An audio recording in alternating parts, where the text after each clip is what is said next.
A gruesome knife attack in Japan has left dozens of people dead or seriously injured. Japan's NHK says a young man brandishing a knife broke into a facility for the disabled in Sagamihara, Kanagawa Prefecture, just outside of Tokyo on Tuesday at around 2:30 a.m.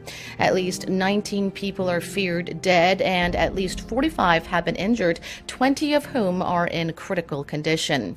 The attacker, a 26-year-old former employee at the facility, later turned himself in to the police. Japanese media reports say that during the incident, the man screamed that he wanted to rid the world of the disabled. The police are investigating possible motives for the crime.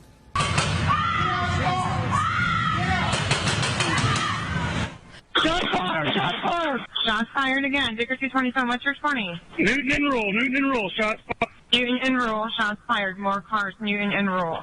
Good evening. I'm Lori Wilson. An Indianapolis police officer was shot in the city this evening. We are just getting new information from authorities. That officer is alert and conscious with non-life-threatening injuries. We're just hearing that officer was shot in the leg. This started as an attempted traffic stop. Officers thought a vehicle was involved in some nefarious activity, tried to stop that car. That's when the chase began. Again, started on the northwest side, ended in the Twin Air area of Indianapolis. That's a rural and Newton. Shots were also exchanged there. That officer, again, one officer shot in the leg in stable condition at Methodist Hospital tonight.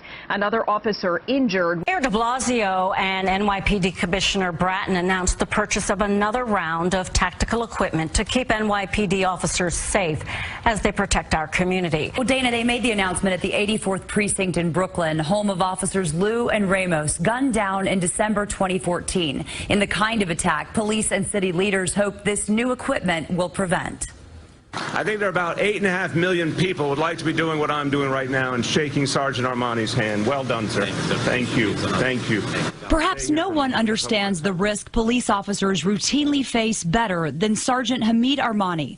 Wednesday morning in Times Square, a man threw what looked like a bomb into an NYPD van. Sergeant Armani and Officer Pete Cebulski risked their lives by driving the fake bomb a block and a half away from the crowd, protecting bystanders from a possible blast. And we have to reward that by making sure that our officers have the very best equipment to protect them. The city announcing today it spent $7.5 million on 20,000 new helmets and 6,000 new vests to protect officers against the growing threat of random attacks. These helmets have the same level of protection as the one, I'm sure as many of you saw, that probably saved the life of one of the cops in Orlando. So the vests we're getting are rated a step higher than the bullet-resistant vest our officers already wear under their uniforms. Though it'll take a while for the manufacturer to make enough vests and helmets to outfit the more than 35,000 NYPD officers, the department has already equipped patrol vehicles with ballistic doors, new tasers, smartphones, and iPads.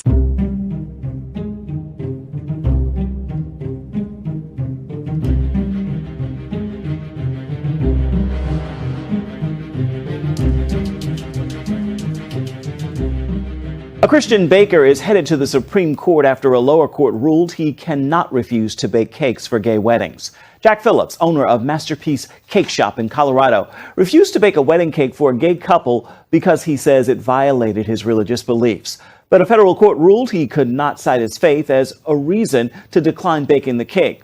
His attorney filed a petition to the Supreme Court Friday saying no one should be forced to further a message they can't in good conscience promote. We first introduced you to Ash Whitaker last spring when he was fighting for the right to run for prom king at Kenosha's Tremper High School. Students rallied around their transgender classmate.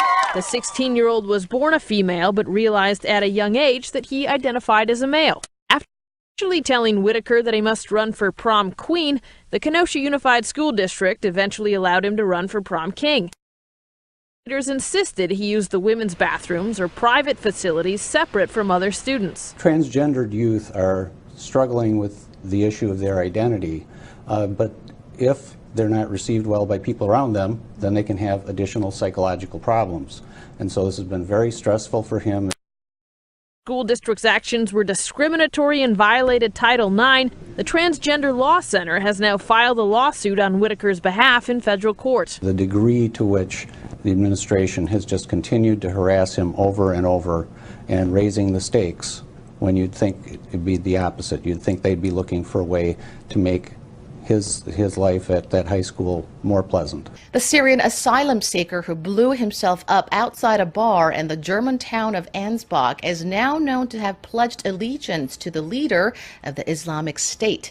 Bavarian Interior Minister Joachim Herrmann said on Monday that security officials found a video on the attacker's mobile phone that captured his pledge of allegiance to the leader of the Islamic State militant group. It also showed the 27-year-old threatening a revenge attack on Germans. On the mobile phone, there is a corresponding video of the perpetrator issuing an attack threat in Arabic. According to this, he expressly announces, in the name of Allah, and testifying his allegiance to Abu Bakr al-Baghdadi, a famous Islamist leader, an act of revenge against the Germans because they are standing in the way of Islam, and as retribution for the killing of Muslims. Other Islamic video contents were also discovered on storage devices at the 27-year-old attacker's home, along with various materials that could be used to make a bomb. The minister said that an investigation into the content of the videos is still ongoing, but based on the evidence so far, the attack is likely an act of terror inspired by extremist Islamic beliefs. Germany has beefed up security across the country following a string of assaults attributed to asylum seekers in recent days. The German Interior Minister Thomas de Maizière says that he has demanded the police visibly ratchet up their presence at airports, train stations and elsewhere in the wake of the attacks. He urged German people not to panic. He also warned against indiscriminately labeling refugees as a security threat, stressing that he's opposed to placing all asylum seekers under suspicion.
No, there are growing signs that North Korea may be plotting measures of revenge, possibly on South Korean nationals abroad.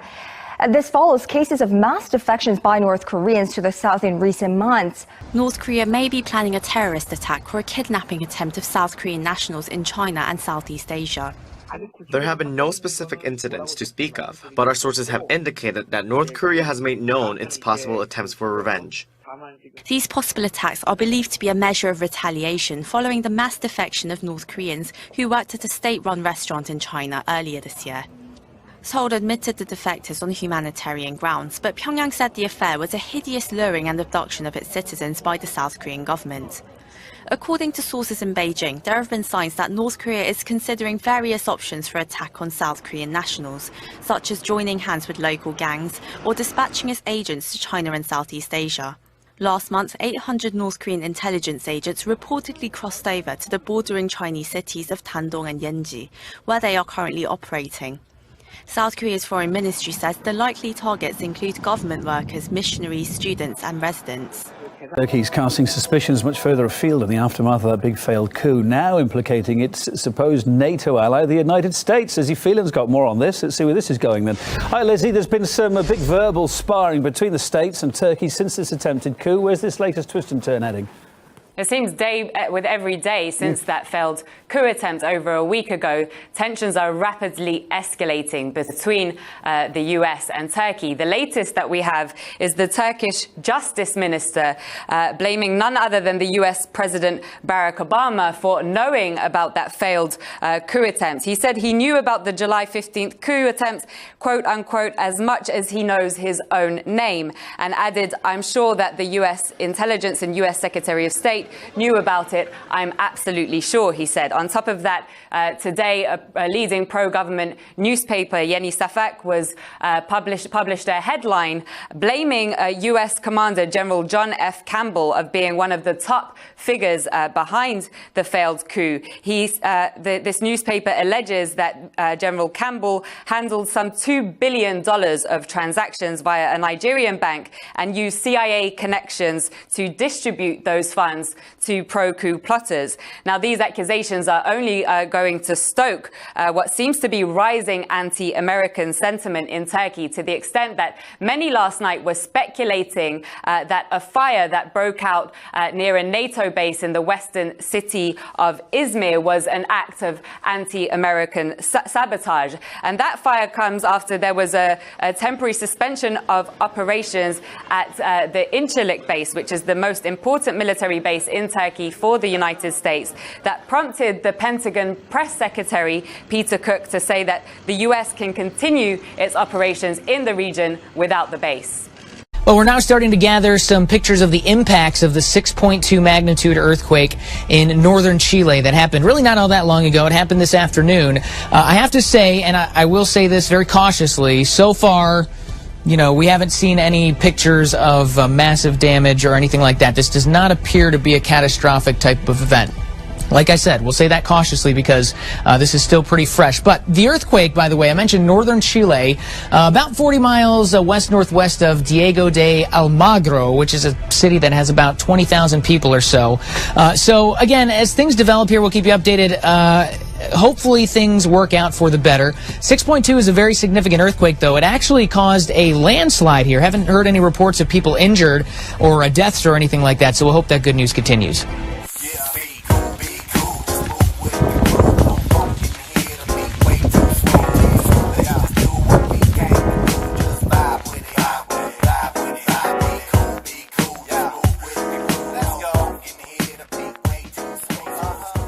So we have two big fires going on in California right now. One of them is called the Sand Fire. That's been burning near the city of Santa Clarita. That's north of L.A. And this fire is pretty much burning out of control because it's in really hot, dry canyons. This thing has burned more than 50 square miles. And then on top of that, you've got another fire that's burning up to the north, about 300 miles north of there in the Big Sur region. That one's burned about 20 square miles, and it's threatening thousands of homes. Now, near the Sand Fire, there are thousands of people that have been evacuated from communities north of L.A., and at least 18 homes have already been destroyed there. In fact, a man was found dead in his car near one of those homes on Saturday, so very sad story there. Authorities are investigating that, and in the meantime, nearly 3,000 firefighters, along with helicopters, are battling that Sand Fire. That dangerous heat in the west reaching coast to coast. Tonight, heat advisories are now up in 14 states. In the east, from North Carolina right up to Massachusetts. More than 50 million people in the zone, and that heat has turned deadly. So far this year, 21 children have now died in hot cars. The latest just yesterday in Dallas, a 2-year-old left in the family van outside their church. The heat firing up severe storms for millions in the Northeast. This lightning hitting the Empire State Building just moments ago. There's a dust storm out here, and it's still 6 billion degrees. Lord, I want to ask you why? Why today? Why is Satan winning this battle, this war? We gonna come together, everybody, and rebuke the devil in Arizona. We need prayer.